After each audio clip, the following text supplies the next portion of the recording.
It was really important for me because this is crux, and I never reached that position before from the ground. So I knew I had to really commit and give my best because I was feeling so pumped and so tired, and I've never reached that position with such high intensity and degree of fatigue that I really knew that I needed to step it up. Come on. Come on.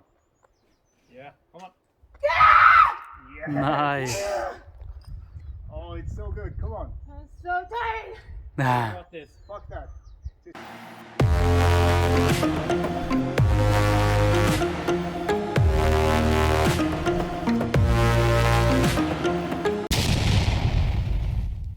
Welcome back to Climbing Psychology. In this video, I will make the analysis of the video of my first outdoor send on lead. And it's actually a 7A. I never sent anything on lead before. And I think it was a very interesting but also educational experience. And I wanted to just share my thought process while I was climbing and giving you a bit of the background of that climb, and so that we can analyze the psychological aspects of that climb. Okay, let's start. There's a bit of conversation at start. Okay, Not very usual for my videos. so what you gonna do? I'm gonna try to stand the project. Amazing. Vill ha en vänsterhand upp där ut med... You know what Yoda says? You can already see how uncomfortable I was in front of the camera, but I actually used the camera to increase pressure. There's actually another video of me in which I say that the camera is increasing pressure for me, and I use it as an instrument to increase my arousal, my level of attention for the climb. There is no try on YouTube.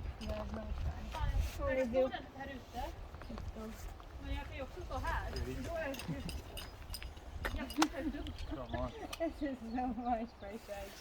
Du håller på att tänka på vad du ska stå när du klipper eller? Are you off this one? Om du bara klättrar ett ankaret så kommer du kunna klippa. I say this is absolutely not my first try, and it's true because this is the third day I was working on this route.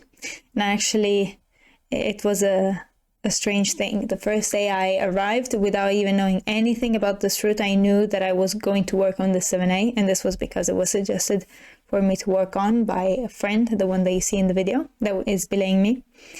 And I don't know, I was thinking maybe I can even do it at first session, first day. It was absolutely not true. And then the second time I came back, it was a week later, and I had all the moves dialed, more or less. I did all the moves at least once. At least once. And again, I came back there saying, I'm gonna send. And this was the third day, the third session, and I was again thinking, I want to send today. But after the other 2 days, I kind of knew, like, there's so many things that are getting in the way. I focus so much on the crux, and I forget the start or the middle part, which is still very intense or technical. And in the end, there's something that always gets in the way. So here I'm trying to, when I'm saying that I have to think about having fun, is actually trying to get out of the mindset of myself saying, why should it be different compared to the other times? Ja.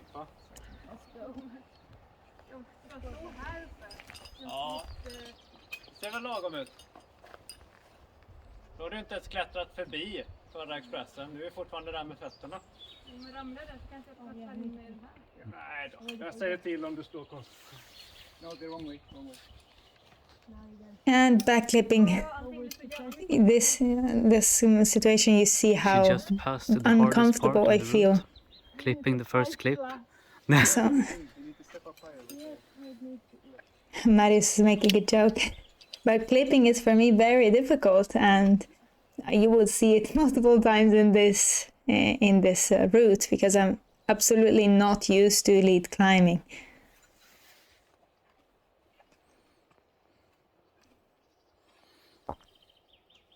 Oh, nej. Ja. Nice. Åh, bless you. All right.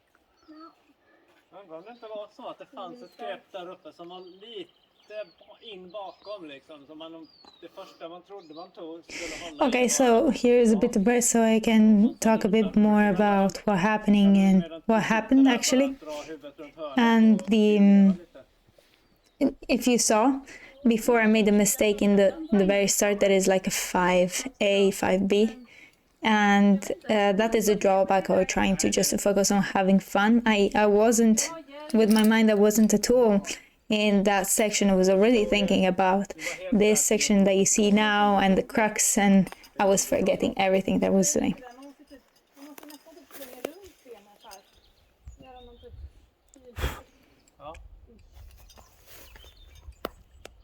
Nice.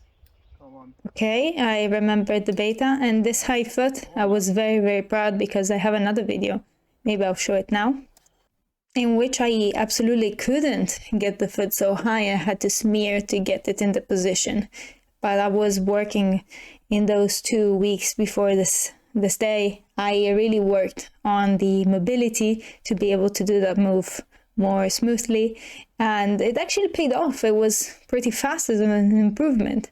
It might have been a better foot position with the right foot, I'm not completely sure, but it felt just much better.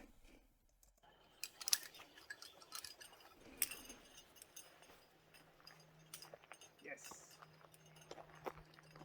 Right foot, left foot. Release right foot. Yes. This was a relatively new sequence that I was using, and that is why David is reminding me of what to do.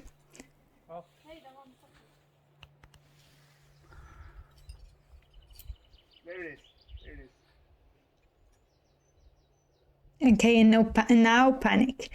So you see that here I adjusted the wrist position, and now I changed it again, and it was the reason why I couldn't move. If I had the hand in that placement, I just couldn't move. Here the panic, total panic with the clipping, because I'm so bad at clipping.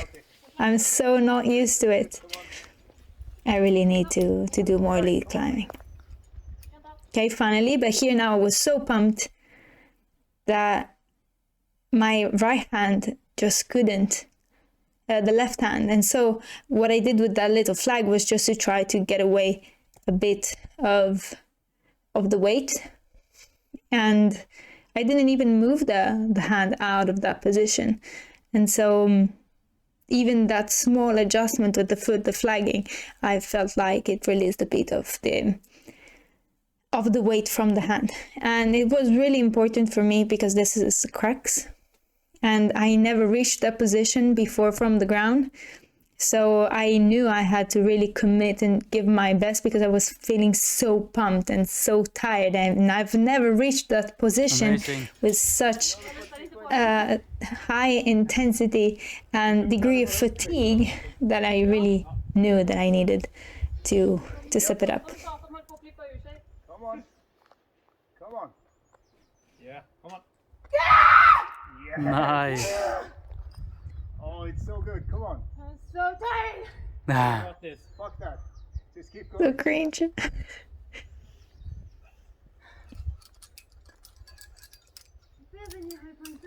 doing great. Amazing. And here I was realizing that was my high point, and Come on. everyone was trying to tell me to relax, to find the good position for the crimp traverse. And the crimp traverse is so painful for my fingers. I'm not used to The that. crimp traverse, like you remember it. Just do it. Actually, Peter is trying to pressure me to like get into the mindset of just do it. Don't think too much about what you're doing, Don't rest too long. because he knew that I was excited about being at my high point of the jog at the rest.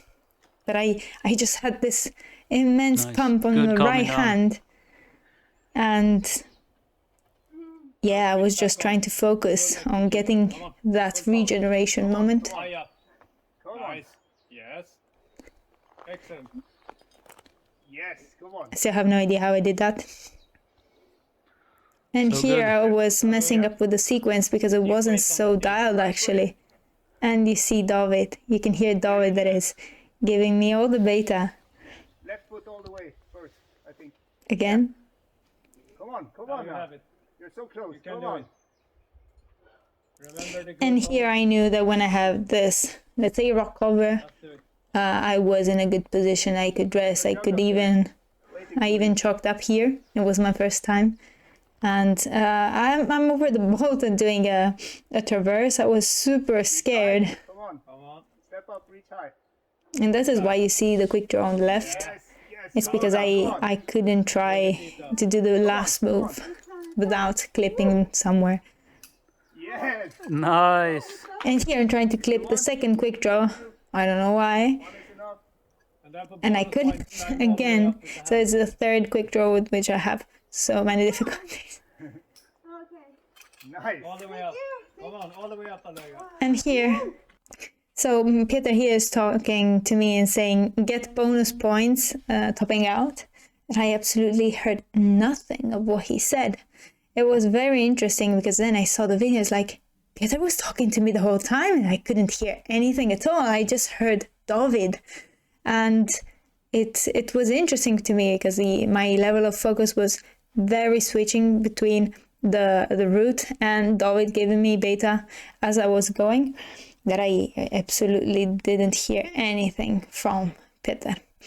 And then here I start talking with Linnea too and saying that for me shaking is not the problem, it's the level of intensity of the climb, the pain in the fingers, the pushing that I have and the pulling that I have to do with the fingers too, that really gives my mind a sense of alarm. And like I get into this fight or flight mode, and so I just have to go.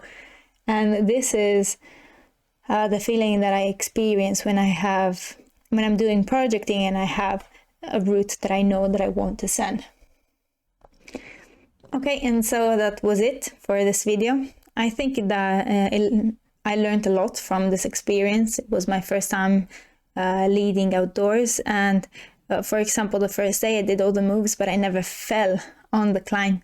So on the second session, which I realized that I was afraid of falling, I decided to take all the falls that I needed in the most, let's say, dangerous, let's say scary, because I knew that it wasn't scary because of my friends, and I really trust them. This is another really important thing. And in the second day, the second session that I did on this route, I just focused on falling, and that gave me a lot of confidence. It was really, really hard to fall, especially in the traverse, and it helped me a lot with the mindset, trying to get and completely focus on what I'm doing and not scared of falling in case of failure.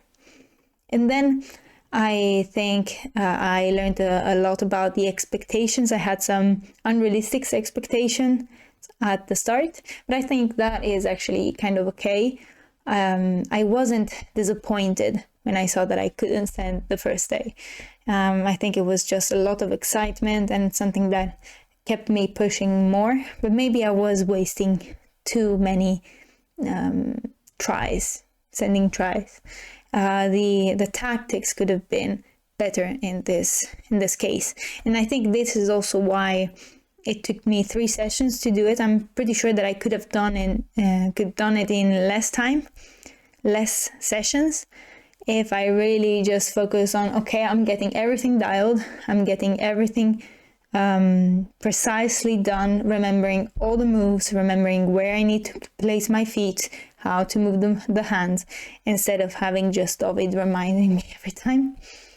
And finally, I think that the focus here is another thing I learned. I would say that it was a great experience in learning how to manage focus. The fact that I couldn't hear Peter was a thing that told me that the focus was in place, but not at start. At start, I was all over the place. I couldn't like I messed up the sequence of the 5A.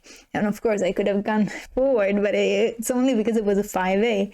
So I had to change this mindset throughout the climb. After realizing that I wasn't doing well, I completely switched, and I kept on going, listening to David, and listening also, of course, to what my mind was saying, the alarm signs, the pump, and trying to manage all the things that you have to manage when you're climbing, right?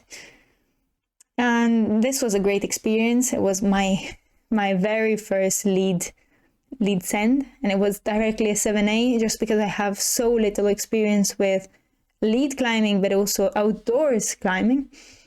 And the style is very different from what I'm used to. I'm not used to touching rock, and it was fun. It was a lot of fun, and I think it was the most important thing. But today I wanted to share you the thought process that I had when I was climbing, and I hope you find it interesting. So I'll see you in the next episode, and stay safe.